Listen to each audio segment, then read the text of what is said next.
అదే RTV app వార్తల్ని క్షణాల్లో చదివే అవకాశం ఉంటుంది. ఒక న్యూస్ పేపర్, ఒక టెలివిజన్ ఛానల్ మీ చేతుల్లో ఎప్పుడూ ఉంటాయి. నిరుద్యోగ నిరుపేద యువతకు తెలంగాణ ప్రభుత్వం గుడ్ న్యూస్ చెప్పింది. స్వయం ఉపాధి కల్పనలో భాగంగా రాష్ట్రంలో దాదాపు 5 లక్షల మంది యువతకు అటు 6,000 కోట్ల రూపాయలు వెచ్చించి ఉపాధి కల్పనకు మార్గాలను కూడా ప్రభుత్వమే చూపించబోతోంది. వారు పెట్టాలనుకున్నటువంటి ఉపాధికి సంబంధించినటువంటి యూనిట్కి సంబంధించినటువంటి అంశాలతో ఇప్పటికే బీసీ, ఎస్సీ, ఎస్టీ, మైనారిటీ డిపార్ట్మెంట్లకు దరఖాస్తులు కూడా స్వీకరిస్తున్నాయి. దీనికి సంబంధించినటువంటి మరిన్ని విషయాలు తెలుసుకునే ప్రయత్నం చేస్తున్నాం. ప్రస్తుతం మనం OBMMS పోర్టల్ ద్వారా లాగిన్ అయ్యి ఏ విధంగా అప్లికేషన్ దరఖాస్తు చేసుకోవాలి, సంబంధిత అప్లికేషన్లో ఎటువంటి అంశాలను అధికారులు అడుగుతున్నారు, ఏ విధంగా అప్లికేషన్ ఫార్మాట్ అంతా కూడా ఉంటుంది మీకు వివరించే ప్రయత్నం చేస్తున్నాం. ప్రస్తుతం మనం ఖమ్మం కలెక్టరేట్లోని బీసీ వెల్ఫేర్ డిపార్ట్మెంట్లో ఉన్నాం. ప్రస్తుతం రాజీవ్ యువ వికాసానికి సంబంధించిన బీసీ వెల్ఫేర్కి సంబంధించినటువంటి డిపార్ట్మెంట్ ఏ విధంగా అప్లికేషన్స్ స్వీకరిస్తుంది, అసలు అప్లికేషన్ ఫార్మాట్ ఏ విధంగా ఉంటుంది మనం తెలుసుకునే ప్రయత్నం చేద్దాం. మొదటగా సిస్టంలో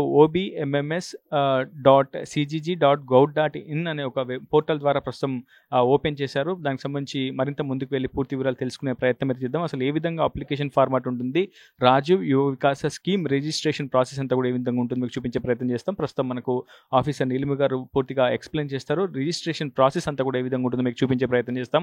ప్రస్తుతం పోర్టల్ ఓపెన్ అయింది. Rajiv Vikas scheme, click here to application form for Rajiv Yuva Vikas scheme అంటూ కూడా SC, ST, BC, MBC, BC corporation, MFC, CMFC and BC federations అంటూ కూడా మనం చాలా స్పష్టంగా చూడొచ్చు. సో ఆ ఆప్షన్ మనం క్లిక్ చేసిన తర్వాత పూర్తిగా మనకి ఈ విధంగా పేజ్ అనేది ఓపెన్ కావడం జరుగుతుంది. మొత్తం SC corporation, ST corporation, BC corporation registration click here, అదేవిధంగా MBC registration, BC federation registration, minority registration, Christian minority registration, ఇలా పోర్టల్లో మొత్తం 7 బాక్సెస్ మనం చూడొచ్చు. సో మనం ఏ కార్పొరేషన్ ద్వారా మనం అప్లై చేయదలుచుకుంటున్నాం రాజీవ్ యువ వికాస స్కీమ్ కింద అనేది మనం స్పష్టంగా చూడొచ్చు. మొదటగా బీసీ కార్పొరేషన్ రిజిస్ట్రేషన్ ప్రాసెస్ని మనం చూద్దాం. ఒకసారి మనం చూడొచ్చు beneficiary registration form for BC corporation financial year 2024-25. So స్పష్టంగా మనం చూడొచ్చు రాజీవ్ యువ వికాస పథకానికి మనం ప్రస్తుతం బెనిఫిషియర్గా అయ్యేందుకు ప్రస్తుతం రిజిస్ట్రేషన్ ప్రక్రియను ముందుకు చూస్తున్నాం. సో అక్కడ ఏమేమి అడుగుతున్నారో మనం చూపించే ప్రయత్నం చేద్దాం. ఆ పేజ్లో నేమ్ యాజ్ పర్ ఆధార్లో ఉన్నటువంటి విధంగా నేమ్ పూర్తి పేరును కూడా అందులో నమోదు చేయాలని చెప్పి అప్లికేషన్ ప్రాసెస్లో కోరుతున్నారు. మరోవైపు ఆధార్ కార్డ్ నెంబర్ కింద ఫుడ్ సెక్యూరిటీ కార్డ్ నెంబర్ అనేది కోరడం జరుగుతుంది. సో ఒకసారి ఆధార్ కార్డ్ నెంబర్ ఒకసారి క్లిక్ చేస్తారు మేడం, మనం చూడొచ్చు. ఆ తర్వాత మీకు అప్లికేషన్ ప్రాసెస్ అనేది మరింత ముందుకు ఏ విధంగా ఉంటుంది, ఇంకేమేమి డిపార్ట్మెంట్ ప్రభుత్వం ఏ వివరాలను అడుగుతుంది, లబ్ధిదారులకు సంబంధించినటువంటి ఏ వివరాలను అడుగుతుందో మీకు చూపించే ప్రయత్నం చేస్తున్నాం. ఆధార్ నెంబర్ క్లిక్ చేయగానే ఆటోమేటిక్గా food security card, ration card number ఆటోమేటిక్గా తీసుకుంటుంది. ఎందుకంటే ఆధార్ కార్డ్కి రేషన్ కార్డ్కి లింకప్ అయి ఉంది కాబట్టి వెంటనే మనకి ఆధార్ కార్డ్ నెంబర్ టైప్ చేయగానే వెంటనే ఫుడ్ సెక్యూరిటీ కార్డ్ నెంబర్ కూడా తీసుకునే అవకాశం ఉంటుంది. సో ప్రస్తుతం మనం చూడొచ్చు కదా ఆటోమేటిక్గా అయింది. తర్వాత లబ్ధిదారుని ఒక టైప్ ఏంటి అండ్ బెనిఫిషియరీ టైప్ అనేది అడుగుతున్నారు. సో ఇండివిజువల్ అనేది కూడా మనం అక్కడ నమోదు చేస్తున్నాం. తర్వాత type of financial assistance, bank linked scheme, అంటే బీసీ కార్పొరేషన్లో ఎక్కువగా బ్యాంక్ లింక్డ్ స్కీమ్సే అవైలబుల్గా ఉన్నాయని చెప్తున్నారు. మరోవైపు సెక్టర్, ఏ సెక్టర్లో అంటే అగ్రికల్చర్ సెక్టరా, అగ్రో సెక్టరా, animal husbandry, horticulture, industrial service, minor irrigation, transporter sector, ఇలా ఏ సెక్టర్ అనేది లబ్ధిదారు యొక్క వివరాలు కూడా ప్రభుత్వం అడుగుతుంది. సో బేసిక్గా అగ్రికల్చర్ సెక్టర్ మనం క్లిక్ చేసి చూద్దాం. ఆ తర్వాత scheme agriculture implements, air compressor, cart and bullocks, oil engine, pump set. So agriculture అంటే వ్యవసాయ అనుసంధానమైనటువంటి పనిముట్లు కావచ్చు, పరికరాలు, ఇటువంటివి మనకి ప్రస్తుతం బీసీ కార్పొరేషన్ కూడా అందుబాటులోకి తీసుకొచ్చింది. సో ఆ స్కీమ్ని కూడా మనం క్లిక్ చేసి చూద్దాం.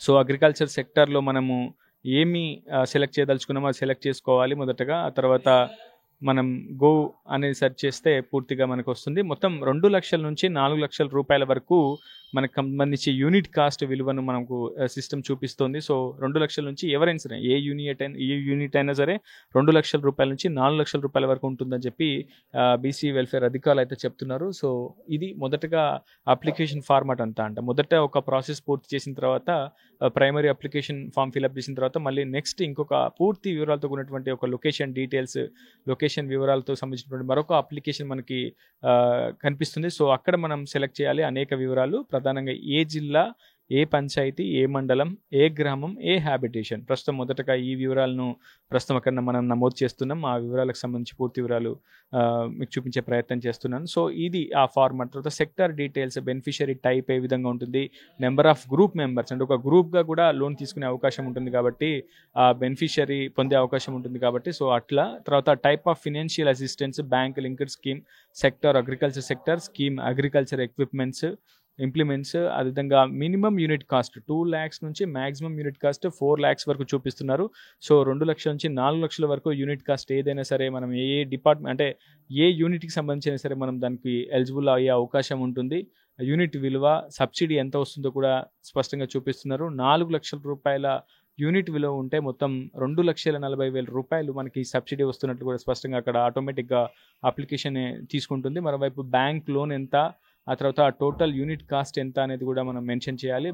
ఏ బ్యాంక్ ద్వారా మనం దీనికి అప్లై చేసుకుంటున్నాము అనేది ఈ పథకం కింద ఎలిజిబుల్ అవుతామని చూసుకోవాలి. తర్వాత bank branch, IFSC code, so pan number అనేది మస్ట్ అండ్ షుడ్ ఏం కాదు, మెన్షన్ చేస్తే బెటర్ అని కూడా అప్లికేషన్ ఫార్మాట్లో చూపిస్తుంది. అప్లికేషన్ డీటెయిల్స్, అప్లికెంట్ డీటెయిల్స్ కూడా name as per Aadhaar number, food security card, ration card, కుటుంబ సభ్యుల యొక్క వివరాలు, అతను ఫిజికల్లీ హ్యాండిక్యాప్డ్ అయితే దానికి సంబంధించినటువంటి డేటా, అదేవిధంగా జెండర్, అర్బన్ రూరల్ ఏరియానా, మీ సేవ, క్యాస్ట్ సర్టిఫికేట్ నెంబర్. సో ఇక్కడ క్యాస్ట్ సర్టిఫికేట్ కూడా చాలా స్పష్టంగా వాళ్ళు మెన్షన్ చేయడం జరిగింది. అది ఖచ్చితంగా మనము పొందుపరచాల్సి ఉంటుంది, అప్లోడ్ చేయాల్సి ఉంటుంది క్యాస్ట్ సర్టిఫికేట్.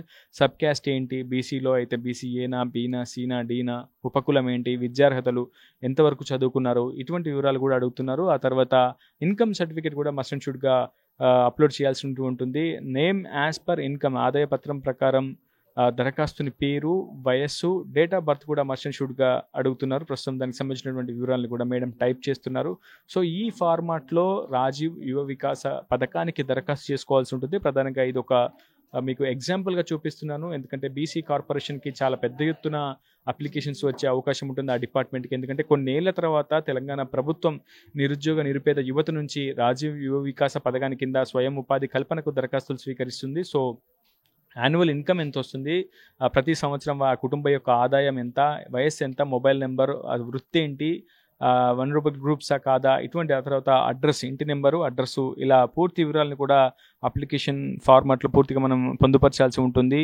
ఆ తర్వాత లబ్ధిదారుని ఫోటో కూడా అడుగుతున్నారు, ఒక passport size photo, pan card photo కూడా అడుగుతున్నారు. సో అవన్నీ అప్లోడ్ చేసి సెల్ఫ్ డిక్లరేషన్ కింద 2 కాలమ్స్ క్లిక్ చేసి పూర్తి స్థాయిలో ఒకసారి ప్రివ్యూ కొడితే మనకి పూర్తిగా అప్లికేషన్ ఏ విధంగా మనం ఉంది, మళ్ళీ ఒకసారి మిస్టేక్స్ ఏమైనా ఉన్నాయో ఒకసారి చెక్ చేసుకునే అవకాశం ఉంటుంది. ఆ తర్వాత ఫైనల్గా ఈ అప్లికేషన్ని మనం సబ్మిట్ చేసే అవకాశం ఉంటుంది. సో రాష్ట్ర వ్యాప్తంగా మొత్తం 6,000 కోట్ల రూపాయలను రాజీవ్ వికాస పథకం కింద ప్రభుత్వం అందుబాటులోకి తీసుకొచ్చింది. మొత్తం 5 లక్షల మంది యువతకు, నిరుద్యోగ యువతకు స్వయం ఉపాధి కల్పన కోసమే ఈ స్కీమ్ని ప్రవేశపెట్టినట్లు స్వయంగా ముఖ్యమంత్రి రేవంత్ రెడ్డి స్పష్టం చేశారు. బీసీ, ఎస్సీ, మైనారిటీకి సంబంధించినటువంటి నిరుద్యోగ యువత ఈ పథకం కింద అర్హులు అని చెప్పి చాలామంది ఈ దరఖాస్తులు కూడా చేసుకుంటున్నారు. నిన్నటి నుంచి ఏప్రిల్ 5 వరకు కూడా ఈ దరఖాస్తుల స్వీకరణ ప్రక్రియ కొనసాగుతుందని చెప్పి అధికారులు అయితే చెప్తున్నారు. ఇది ఈ రాజీవ్ యువ పథకానికి సంబంధించినటువంటి మరిన్ని వివరాలు అధికారులు అడిగి మరిన్ని తెలుసుకునే ప్రయత్నం చేద్దాం.